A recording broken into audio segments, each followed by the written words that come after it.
let's start with Faye from New Zealand. She's got so many questions. The very first question that Faye is asking is about SEO. So she said, this is her question. So SEO keywords, what do you recommend to get started on finding keywords and doing SEO on them?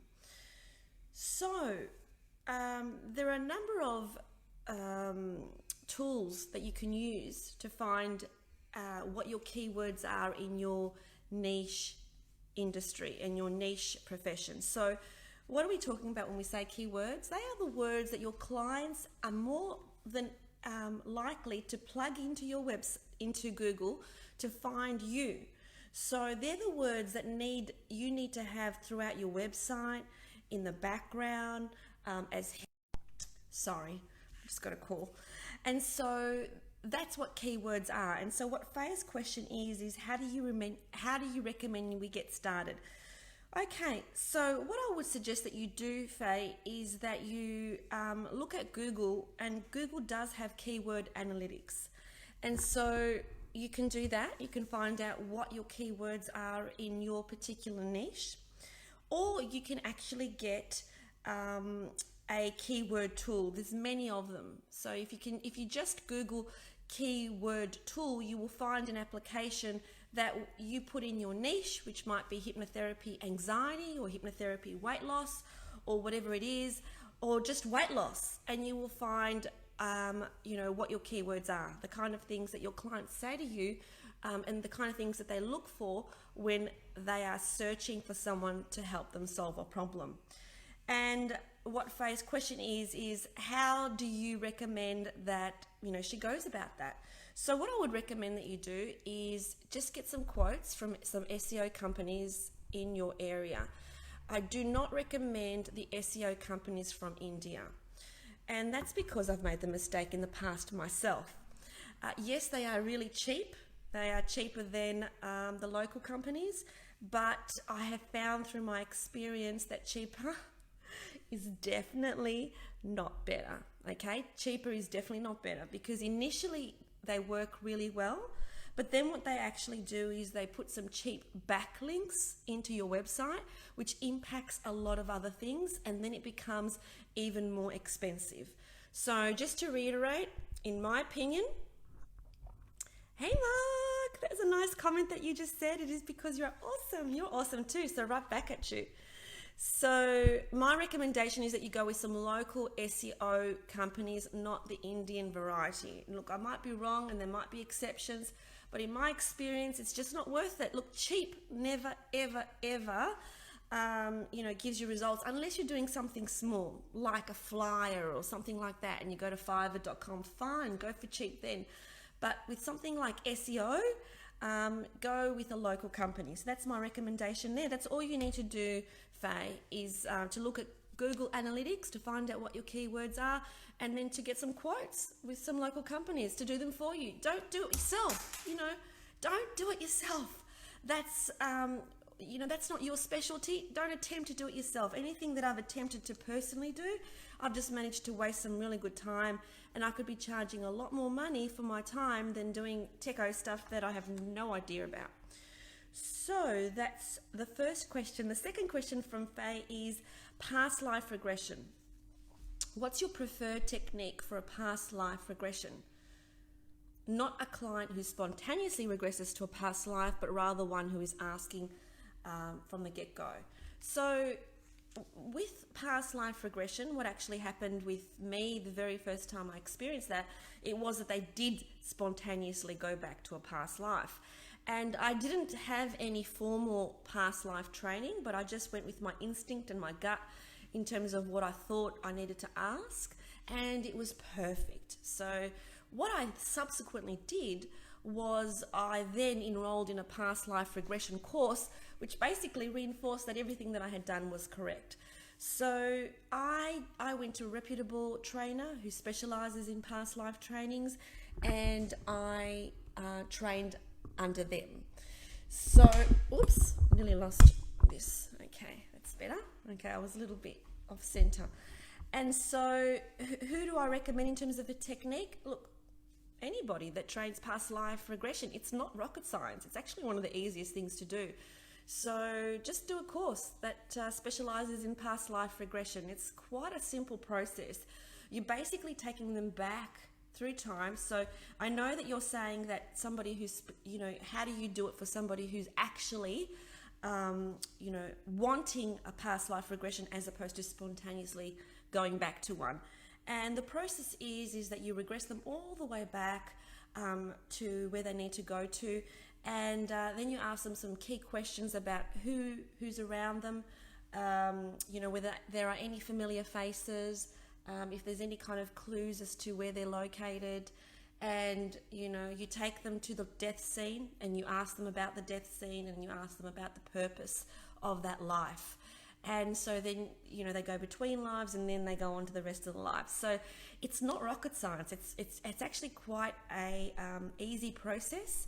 And so just go to any course. Do any course that is reputable and just learn past life regression that way. Very simple.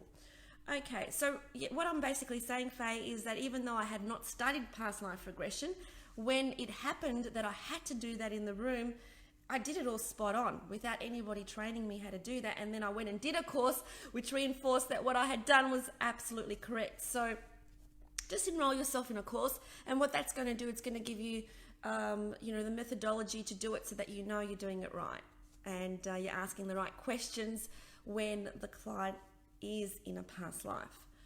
Okay. Next question from Faye. I've got so many questions from Faye, which is great. You know what's wonderful about that? I tend to have the same people send me questions all the time. And sometimes people are embarrassed that they are the ones that send me the questions.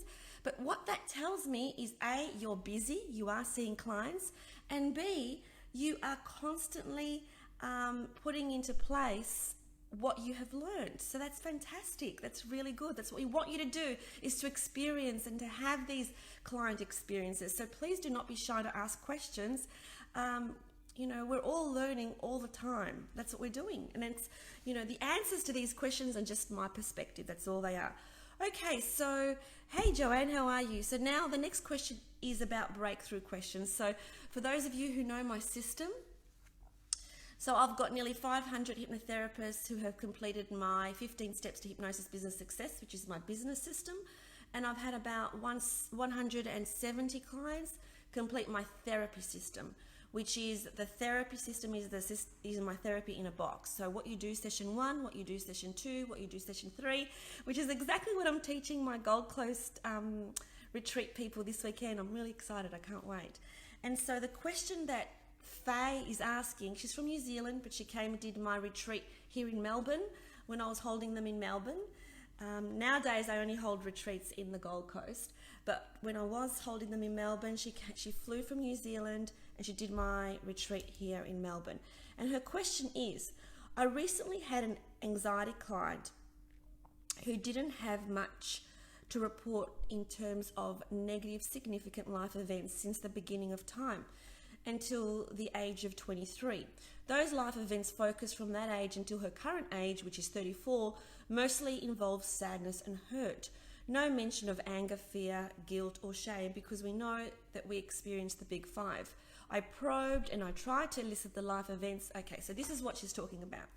So with my system, we eliminate all the outstanding negative emotions. And apart from depression and shame, which are optional negative emotions, the rest of those emotions we have all experienced in our lifetime. Usually the very first time we have experienced those negative emotions are from the years 0 to 7. In our formative years, we have experienced anger, sadness, hurt, guilt, and fear. So what Faye is asking here is that she had a client who she asked the breakthrough questions to, because I have 27 breakthrough questions that I teach my hypnotherapists to ask in the first session, the first paid session. And it came from that session, she's saying that the client has experienced sadness and hurt, but hasn't expressed any kind of other negative emotions. So remember that the questions that you're asking, those breakthrough questions, you're asking them with their conscious mind. So even though they have not said that they feel guilt or fear or anything like that, it could still mean that there are those emotions that you need to deal with. So how do you deal with that? You need to make sure, is what you need to do. So you would say, okay, take them back. Just say that you're up to the emotion of fear. So you're doing fear today. You would give them your little pre-talk about fear, which is what I taught you in the course. And then you would go back to the very first time they experienced that emotion of fear. Now, it might be that all those emotions that they didn't mention in that first session, Faye, it may be that they've been resolved. So you've got to remember that we only need to deal with stuff that hasn't been resolved. So if they have resolved it internally with their subconscious mind, which is possible with a lot of people that have already done healing work before, and I've even had experience of people who have had it resolved internally just by themselves. So they've taken the learnings on their own. So what you are going to check is if there is any. Now, if there isn't any, it's easy. You just move on to the next emotion, but you still check. So you make sure that you do check that those emotions are really gone, because it could be that they say, oh, no, I'm fine. I don't have any fear at all. And you say, no problem. So we'll just check just to make sure. We want to make sure we do this properly. And then when you take them time, it's just like, oh, there is something. And so you can't trust what a client says to you with their conscious mind, because it's really only with their subconscious that we absolutely know for sure as to whether that negative emotion is there or not. So the answer to your question is that you still need to check by taking them over their timeline. The only ones you don't need to take them down subconsciously for is shame and depression, because it would be very clear as to whether they've got those two emotions just by talking to them consciously. All right, so next question that I have. Got so many questions today. Oh my goodness, I've got to get through them. So many questions. I've got lots of things to talk to you about today. Post-hypnotic suggestions with timeline therapy. I've heard you talk in the past that with weight loss clients, you trickle in a little something relating to their eating habits at the sessions when you're releasing the negative emotions, correct? So what Faye's talking about there is that what my teaching is, the way that I teach my hypnotherapists, is that it's crucial to eliminate the symptoms before you, the wrong way around. It's crucial that you eliminate the cause before you eliminate the symptoms. So for instance, if your weight loss client is coming to you for weight loss, but they've got some deep rooted emotional issues that we need to deal with first, we need to deal with the emotional issues. But what I found with these weight loss clients from my experience is that sometimes they haven't got the patience. They've come to you for weight loss, and that's what they want to happen. They want to lose weight. And so, they're not prepared to wait 7 sessions down the track for all their issues to be resolved before they start seeing results. So what I suggest as part of my teaching methodology is that at the end of the session, where you are removing negative emotions, that you do give some deep trance work on one habit a week, just one. So that habit might be drinking, soft drink or soda. So drinking, Coke, as an example, which is full of sugar, would be a key one to get rid of right at the beginning, because they're just wasted calories. Or even orange juice.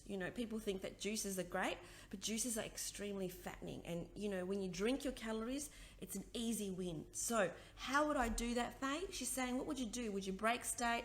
Yes, I break state. So as I bring them back through the timeline and they've released the negative emotions, we break the state to test to make sure that the negative emotions are gone.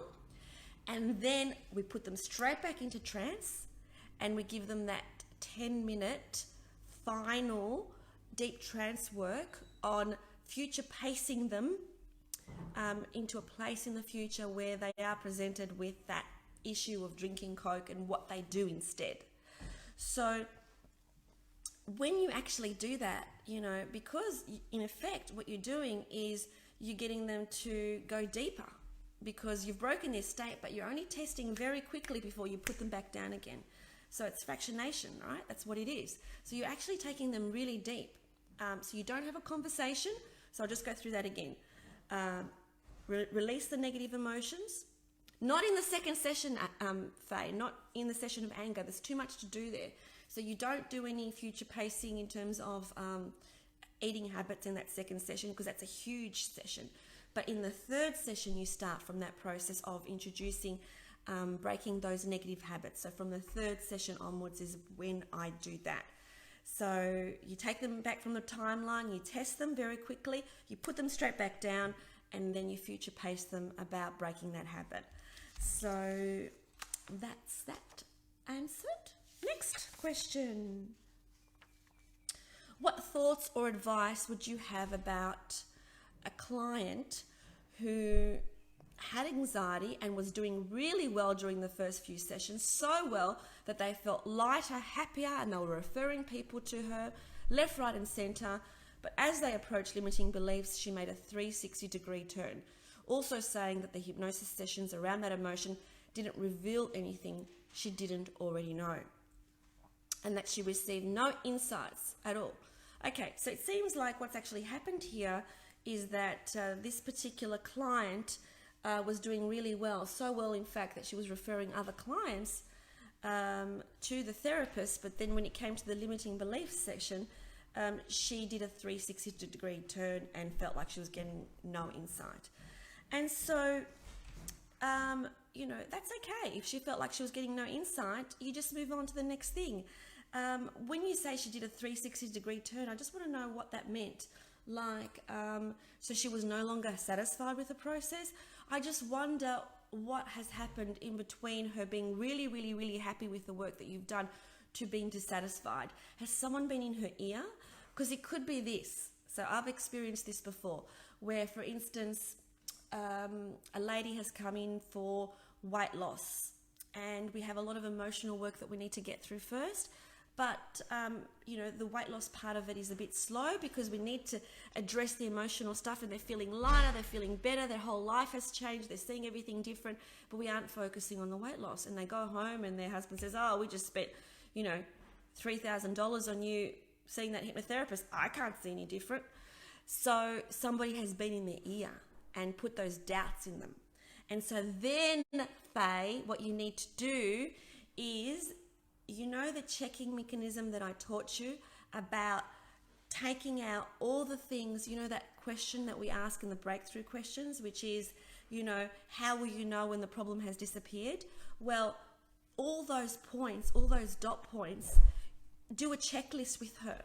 And so that's how you establish value with a client, is that you constantly and consistently remind her how much you've achieved, because we're not giving a tangible service. So if someone's been in their ear and saying, oh, you don't look any different, even though you've paid all this money for weight loss, she's forgotten what she's actually achieved to date.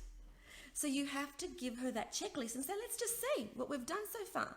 So you said that you will know that the problem has disappeared if you are no longer angry with your husband, if you're able to speak calm and collectively to your colleagues at work, if you no longer have panic attacks, if you can deal with strenuous situations. Let's just see, where are you with that? Is that done? Yes. Is that done? Yes. Has that been done? Yes. Has that been done? Yes. So you can see that of the 10 things that you've come here for, we've already ticked off 5. You're doing fantastic.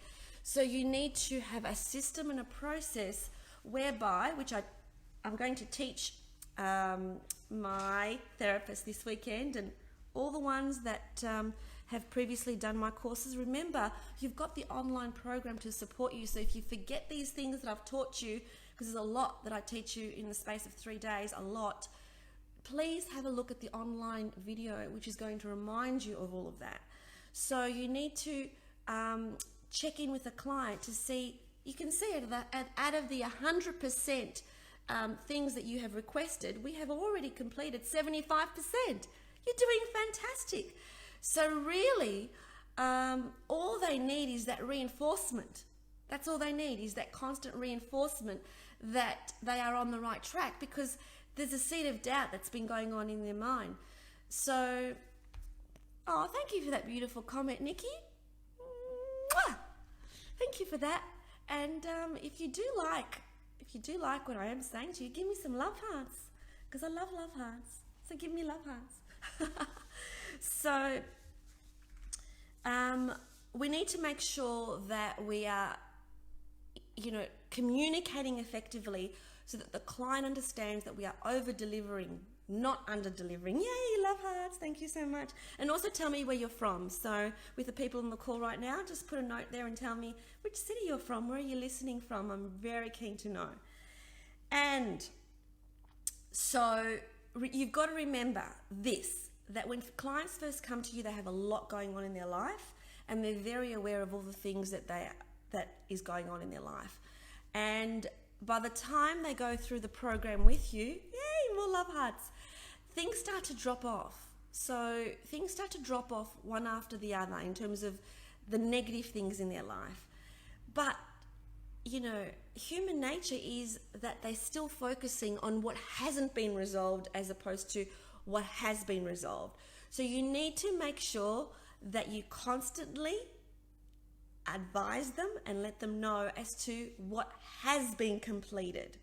Yay, Mark from Adelaide. Yes, I know you're from Adelaide. And Catherine's from Brisbane. And Randy's from the United States. And yes, hello, fellow goddess. And Annie is from Bathurst. So very excited. Okay, so I hope that's answered your question. So it's all about communicating. So when the client comes back to you after a few sessions and they're saying, oh, I already knew all that and it doesn't seem to be, working, remind them categorically in terms of how much they have achieved, because people are focused on what is still outstanding as opposed to what's already been done. So people get shocked when you have that list ready for you. And I will be teaching you how to do that during this weekend at the Gold Coast, as to how to prepare that list in a bullet point form so that it's right in front of you, so you can say, okay, this is what you came here for, and where would you say we're on the hierarchy of achievement? Here, here, here, here. And then they get blown away by how much they have actually achieved. Blown away. Okay, next question. All right, next question. I know that you're a big fan of timeline therapy for releasing and healing negative emotions. Massive fan. For me, I believe that, I studied under Tad James himself. I think that that timeline therapy is absolutely brilliant. And I believe it's the most powerful technique in the world to release depression. And I'm talking chronic depression. However, because I have use this same technique over and over and over again for literally thousands of clients, I've completely, changed it to make it simpler, more practical, very easy to implement, and I've also added to it. So I've added extra techniques which help you overcome those difficult challenges that you experience with clients. And so it says here, the question is here, I know that you're a big fan of timeline therapy. Absolutely, I am. And healing negative emotions and so on. What about age regression, where a client is regressed back? At what point would you choose one over the other? One keeps them dissociated while the other one is associated. What would be the consideration for choosing one technique over another? Okay, so the question I was just asked is, where would I choose to have a client associated as opposed to dissociated? So my preference is always, always, always, and that's because I believe that this is the guaranteed most powerful technique in the world, timeline therapy. I really do. So disassociating the client from the actual event and then reassociating them to make sure that the emotion has gone. So that is the timeline therapy technique. Now, when would I choose to have the client associated into the negative event right from the beginning? When they say they have a negative emotion in their body. So when they say that they can feel it, sometimes when you're attempting to release emotions and they say, I've got demonstrations of me actually doing this. So if you have a look at my Hypnosis Business Success YouTube channel, there's a demonstration there with lady Fiona from Perth, and I demonstrate exactly how I do this. So, with that particular example, as we're releasing the negative emotions, they couldn't be released because she said, it's stuck here. It's stuck right here. So it was actually stuck in her throat. So I knew I had to associate her. So I had to associate her, and I used resource therapy for that. So when the emotion is in their body, they're reassociated. Hey, Rowan, good to see you. See you tomorrow in the Gold Coast. So excited. So can't wait to see you. Rowan, you will be so happy that you have come to my event, that you will be beside yourself. You will see the value when you get there. Rowan's one of these people that keeps on second guessing himself with courses, with the course that he signed up for, but you are going to love it. You're going to love it. Absolutely love it. Absolutely love it. The best thing that you've ever done in your life. So reassociate your clients when they actually can feel the feeling in their body. So not if you ask them, where is the feeling, but if they say it's in my chest, it's in my throat, it's in my stomach, it means you need to reassociate them and do resource therapy with that. So that's when I choose to use that. But then I go back to timeline to finish it off. Always finish it off with timeline. So no matter what other technique I jump to, I finish it off with timeline. So with those people who have completed my Ultimate Hypnotherapist System, May next year, I will be doing a master immersion course, which is going to go for 5 days, and that's going to take it one level further, and it's going to be explaining all of that in a lot more detail and demonstrating that as well, a lot more detail. All right, we have got a whole heap of questions now from Annie Walker from Bathurst, so let me answer those questions. So,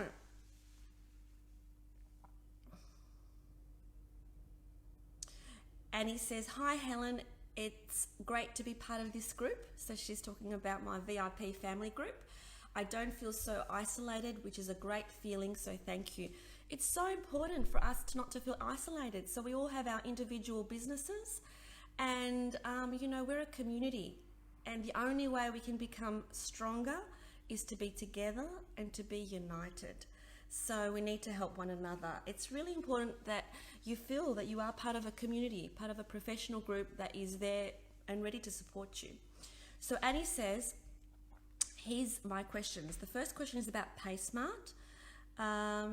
If your client signs up for payment plan with PaySmart and their direct debit fails and keeps failing, how do you handle this? So I won't allow it to fail a second time, Annie.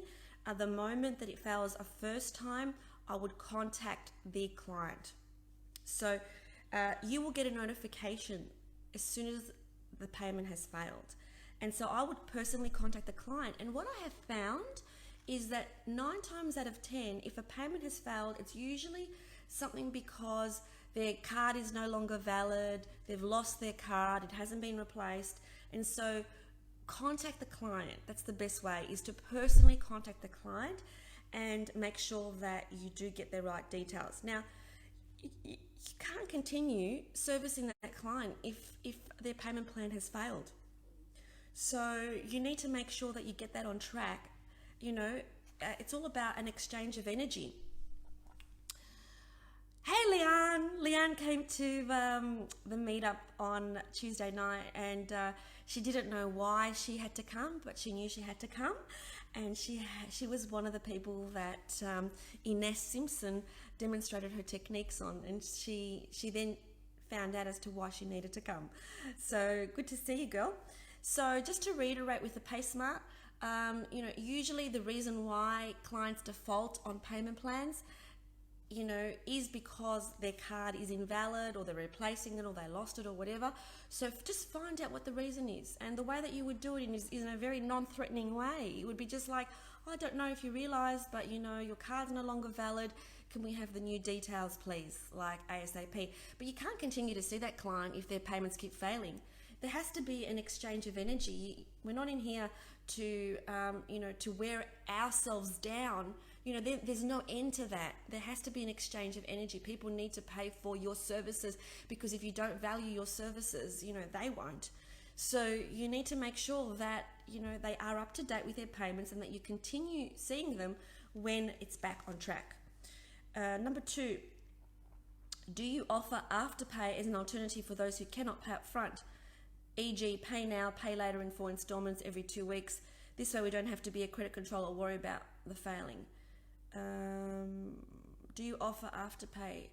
Yeah, so sometimes what actually happens is that the payment plan continues, for a period of time longer than when the last session has finished. That's okay, as long as they're paying consistently and they've got integrity with that. There's nothing wrong with that. So yeah, of course, but you can't start any sessions without having the first deposit come out of their account and into your account.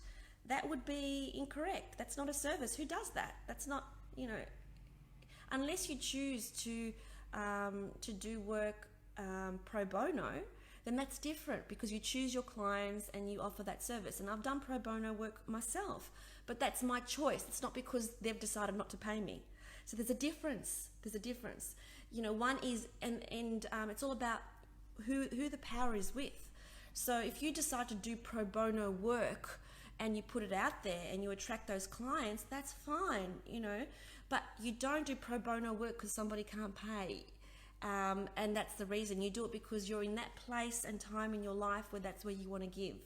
So it's all about where you are at that point in time in your life. So like I've said, I only choose to do pro bono work when it's on my terms and I'm ready for it, not because someone is desperately begging for it, but it's because it's my terms and I'm ready to give that service out. My clients, Annie's saying, my clients usually pay up front. I'm now looking at payment plans. Oh, yeah, you need to have payment plans as an option. But remember, Annie, that your payment plan can never be the same price as payment up front. The payment plan has to always be that it's a little bit more expensive, because otherwise everyone would be on a payment plan. So those people, what that does is those people that can pay up front will pay up front, and those that can't go on a payment plan. All right, next question. Program summary. Once you have your content, values, programs, levels, do you provide this to your prospect at the complimentary consultation? No, I don't. So the answer to that question is no, I don't give that. I used to give them a program summary, but I really have found that there's no value with that you're much better off having the conversation than confusing them with a program summary. So no. Remember this, Annie, the confused mind never buys. So you have to keep it simple. Don't overcomplicate things. The confused mind never, ever buys. So no, I do not give them the program summary at the free consult session. Excellent question. Timeline. Do you address all the emotions in the one session, or do you just go with the flow, as one emotion might take 30 minutes and another one might take 10 minutes? Answer is go with the flow. So it just depends where you're at. One emotion might take a whole session. Sometimes it might take a third of a session. So just go with the flow and do as many as you can in that one session, but never ever hurry the process. And if you've only got 10 minutes left in the session, don't go starting a new emotion at that point. At that point, you should be reiterating their tasking, what they need to do for the week, and so on. So don't put yourself in that position. But yes, go with the flow. Next question. You mentioned you cover off on the questions. Tell me one word that describes your on the consultation stage. I'm here. Okay, so what Annie's talking about there is, one of the questions in my breakthrough questions is, one word, give me one word that describes, the key people in their life, mother, father, whatever. Do we readdress that? No. There's no need to. It's basically for you and for them to have that aha moment about where everybody sits in their life, and most importantly, the one word that describes themselves, which has to be positive. And then, you get tears at that point. So it's all about the aha moment that they get at that moment, as opposed to something that you're going to address later on. No, you don't. Good question. Really good questions. Prospects wanting pricing when advertising on Facebook. So many people just want a price, and I refuse to give out pricing, advising. Oh, sorry, Annie's just got another question. And you do this at the consultation? No, Annie, not at the consultation. That's at the very first paid session. Free consult, you never do therapy. So you never, ever, ever, ever do therapy in the free consult. The free consult, the purpose of it is the genogram. Okay, you don't have to ask the one word at the genogram. All you do is you write the genogram. You don't actually ask one word to describe that person. You might just say, oh, what's your relationship with them and how do you feel about them? But you don't go into the therapy questions. Okay, I'm glad we got that sorted. It's good good thing you're on this call. See, it helps to be on the call live, doesn't it? So, last question from Annie. Prospects wanting pricing when advertising on Facebook. So many prospects just want a price. Yes, everybody wants a price. I would say nearly 100% ask for a price, and I refuse to give this. So Annie's doing my system of making sure that we tailor a program to their needs. Should we include in the Facebook advertisement that programs are tailored and pricing is determined? Nah, you don't need to do that. All you need to do is just reply individually and say, look, there is no one size fits all, and you will need to come in for a bit of a chat so that we could work out what the appropriate program is for you. So no, you don't put that as part of your Facebook advertising. Just reply with that standard email or standard conversation with each and every one. Okay, I have got a very interesting question. I hope that's answered all your questions, Annie. Thank you so much. They were really top questions. It shows your understanding of the whole process, which is really good.